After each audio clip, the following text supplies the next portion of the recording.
It was supposed to be a peaceful Thanksgiving dinner at my mother-in-law's house, a tradition that had gone on for years, the kind of evening where families gather, share a meal, and celebrate gratitude. But for me, it had always been anything but peaceful. I had been married to Mike for 6 years, but in those 6 years, I had never truly felt like part of the family. You see, Mike's family wasn't just close, they were tied. His mother, Barbara, and his two sisters, Sharon and Diane, were like an impenetrable trio. They had a bond that was unspoken, but unmistakably clear. And no matter how hard I tried, I could never seem to break through. It started small at first. At family gatherings, they would reminisce about things from before I came into the picture, making it painfully obvious that I was an outsider. When family trips were planned, I would be the one left out, as if my presence was an afterthought. Or worse, a burden. Barbara, my mother-in-law, was the worst. She had this way of smiling at me while cutting me down with her words. She would make me feel invisible, excluding me so casually that if I ever spoke up, I would look petty or dramatic. Mike, of course, would always tell me to ignore it. "You're overreacting," he would say. He never defended me, never stood up for me, never said anything to make me feel like I was part of the family. And I let it slide.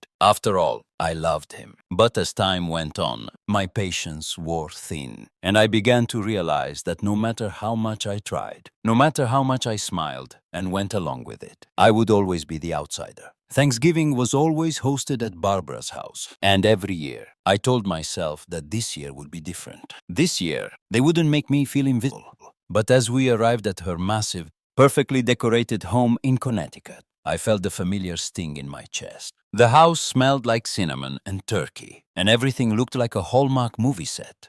Too perfect, too pristine. Barbara had outdone herself again. But the moment we stepped inside, I felt it. That familiar sense of not belonging. Sharon and Diane greeted Mike with big, warm hugs, and then turned to me with polite little smiles that didn't quite reach their eyes. Barbara barely acknowledged me. Mike didn't notice. As usual, the dinner itself was fine, but the conversations were what made it hard. Barbara gushed about Sharon's recent promotion, Diane's new house, while I sat there silently. They ignored me completely, as if I didn't exist. I kept quiet, smiling when I needed to, pretending it didn't bother me. But it did. It hurt more than I cared to admit. The worst part, after dinner, Barbara clapped her hands together, signaling the beginning of her annual surprise. Every year, Barbara did a Thanksgiving gift exchange. But it wasn't really an exchange. It was more of a performance. She loved playing the role of the generous matriarch, handing out gifts to show how much she appreciated her family. One by one, gifts were handed out. A designer purse for Sharon, a spa gift certificate for Diane, a bottle of expensive whiskey for Mike. Even the grandkids got new toys. Everyone received something. Everyone but me. And then Barbara turned to me, her smile wide and sweet, and said, "Oh, we just forgot about you." She laughed. And then Sharon and Diane laughed too. And the worst part, Mike laughed as well. It hit me like a slap. For years, I had been ignored, sidelined, treated like I wasn't even worth remembering. And Mike thought it was funny. I felt a wave of cold wash over me. I smiled back, holding my composure. But inside, I was seething. "That's okay," I said, trying to sound casual. "I didn't forget about you." The room went quiet. The laughter stopped. Everyone looked at me, confused. I reached into my bag and pulled out a small, neatly wrapped box. I handed it to Barbara, her smile faltering slightly. She took the box with hesitation, her eyes scanning the room nervously. There was a palpable sense of discomfort hanging in the air. Barbara slowly peeled back the wrapping paper, her fingers trembling ever so slightly. I could see the confusion in her eyes, the way she was trying to figure out what kind of trick I was playing. She opened the box, and what she saw made her face go pale. Inside the box was a thick stack of papers, official documents, neatly organized, each page more damning than the last. Barbara's eyes flitted over the first page, then the second, and I could see her face draining of color. She flipped through the pages rapidly, her hands shaking now. Sharon and Diane leaned over, reading over her shoulder, their expressions changing from confusion to disbelief. And that's when I saw it. The moment of realization. The moment they all understood what this was. The documents were about Barbara's business, her beloved catering company. But there was a catch. Her business was in trouble. Big trouble. I had spent the last few months digging into her finances, looking through public records and documents. What I found was horrifying. Barbara had been underreporting her income for years. She had been hiding money, claiming losses that didn't exist, and dodging taxes in ways that were not only illegal, but highly incriminating. As the weight of the documents sank in, the room fell into a tense silence. Barbara's mouth opened and closed, as if she were trying to find the right words. But no words came. "Where did you get this?" she whispered, her voice shaky. I took a slow sip of my wine, savoring the moment. "Oh, I had some time on my hands," I said coolly, "while you were busy forgetting about me." Barbara's husband, Richard, grabbed the papers from her hands, his face turning crimson as he scanned them. "Barbara," he hissed, his voice a low growl. "What the hell is this?" Sharon and Diane were flipping through the pages now, their expressions shifting from confusion to panic. "Mom." Diane's voice shook as she spoke. "What is this?" Barbara couldn't answer them. She couldn't, because she knew. She knew exactly what it was. She knew that her entire business, her reputation, her livelihood, was about to go up in flames. Mike sat frozen in his chair, his eyes darting between me and Barbara, trying to process what was happening. For the first time since we'd entered the house, he wasn't laughing. No one was. The silence in the room was thick, heavy with disbelief. I let the moment linger, savoring the unease in the air. I didn't rush to fill the silence. I let them feel the weight of what had just been uncovered. It was as if time had slowed down, every second stretching on forever. Mike, who had always been the one to dismiss my concerns, was now staring at me like he didn't recognize me. His gaze shifted from me to his mother, confusion and betrayal warring in his eyes. Barbara, never one to back down, was the first to break the silence. Her voice was shaky, her usual condescending tone replaced with something more desperate. "You little bitch," she spat, her eyes narrowing with venom. "You don't know what you've done." I raised an eyebrow, meeting her glare with calm composure. "Oh, I think I do," I said coolly. She turned to Mike, grasping for control, her voice rising with panic. "Are you just going to sit there and let this happen? Do something." Her words were a plea, but they had the opposite effect. They made Mike squirm in his seat, his discomfort palpable. Mike blinked, his eyes flicking from me to the documents, then back to me again. He opened his mouth, but when he spoke, it was the worst possible thing he could have said. "Why would you do this?" he asked, looking at me like I was the one who had humiliated him. Not to his mother, to me. It was like a slap to the face after everything Barbara had done. After all the years of excluding me, ignoring me, and making me feel small. Mike was asking me why I had done this. I felt something snap inside me, a final thread breaking. My heart sank, but my anger surged. I was done. Barbara, sensing that she was losing control, did what she always did when she was cornered. She went on the offensive. "This is fake," she shouted, slamming the papers onto the table. "You made this up." Sharon, still staring at the documents, looked up at her mother, her face filled with confusion. "Mom, this looks real," she said, her voice shaky. Diane, flipping through the last page, spoke in a hollow voice. "These are tax forms." "Mom," Barbara's face twisted, her eyes darting around the room. She was trying to come up with an excuse, a way to twist the situation. But there was no way out. The evidence was right in front of her, and everyone was beginning to see her for what she truly was. I leaned forward, my voice low, but cutting. "Did you think I wasn't paying attention all these years?" Barbara gasped, like I had slapped her. "Did you think I wouldn't notice how you treat me? How you laugh at me? How you exclude me?" Barbara didn't respond. She couldn't. Her face was pale, her hands shaking, and for the first time, I saw her mask slip. She wasn't the powerful matriarch anymore. She was just a woman caught in a lie she couldn't escape from. Mike shifted in his seat, his eyes avoiding mine, as if he couldn't handle the weight of the truth. Sharon and Diane wouldn't meet my gaze, and it was clear they were starting to piece things together. Barbara opened her mouth, but I wasn't done. I leaned in closer, lowering my voice. "You've been committing tax fraud for years, Barbara. Sloppy too." Her husband,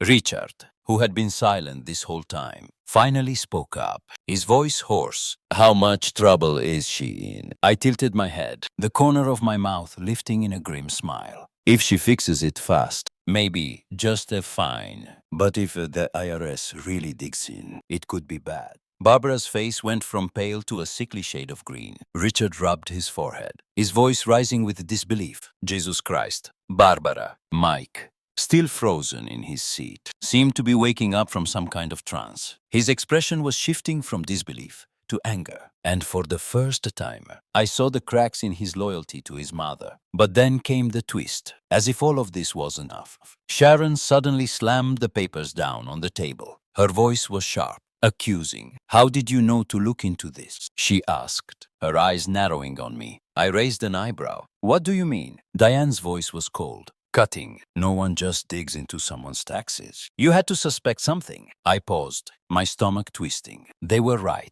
I hadn't started looking into Barbara's finances because of the petty insults. I had done it because I had suspected something far worse, something much deeper than tax fraud. That's when it hit me. Barbara wasn't just hiding money from the IRS.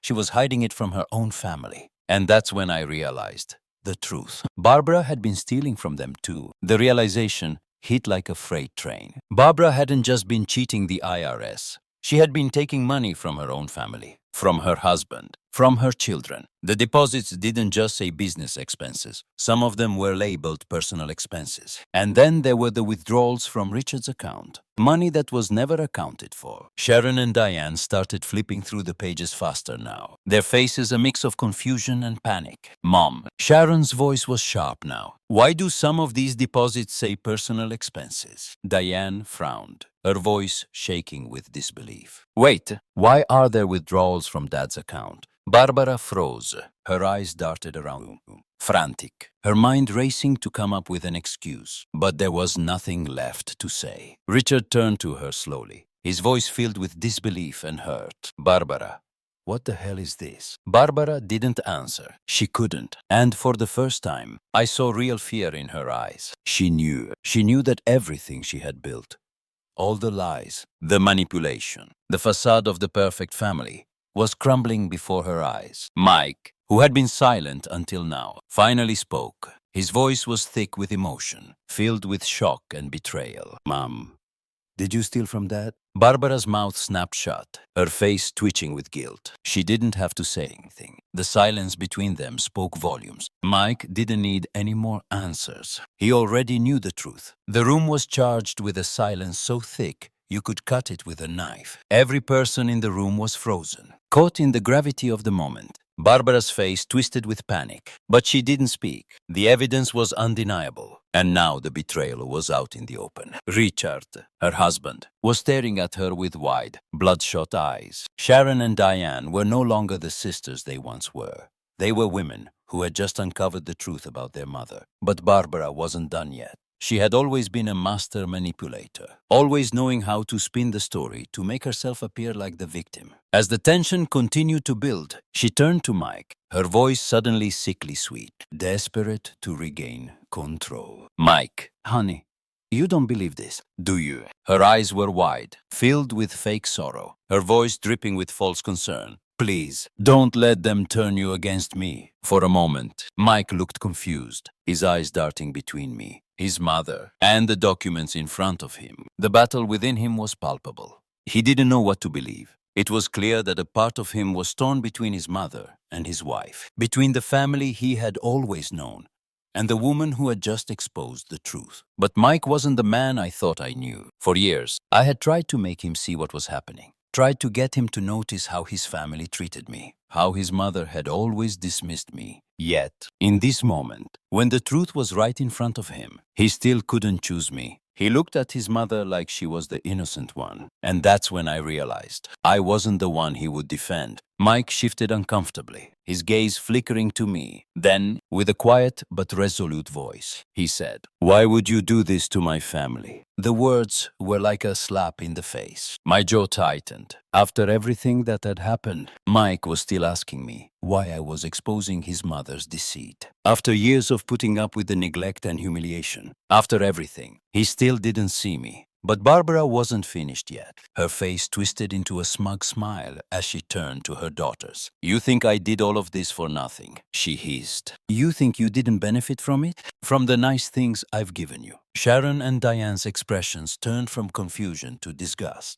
Barbara had just revealed her true colors. She was willing to sacrifice her own family's trust for her own gain. She had manipulated her daughters, her husband, and me, all in the name of her own selfish desires. The room was thick with tension, but Barbara's last words struck a final chord. Sharon stood up abruptly, pushing the papers into Richard's hands. "Dad, look at the last page," she said, her voice sharp. Richard took the papers, scanning the final page, his face going from red to gray. His hands shook as he read the words, and then he looked up at Barbara, the woman he had spent his life with, and whispered, "You drained my retirement account." There was a collective gasp. Diane's hand flew to her mouth in shock. Sharon's face went white as she looked at Barbara, with a mix of betrayal and disbelief. Richard's face was an odd shade of gray. The color drained from his once proud face. Barbara was still silent, but her lips curled into a sneer. She had no more excuses, no more manipulation left. She had been caught, but she wasn't ready to give up just yet. The silence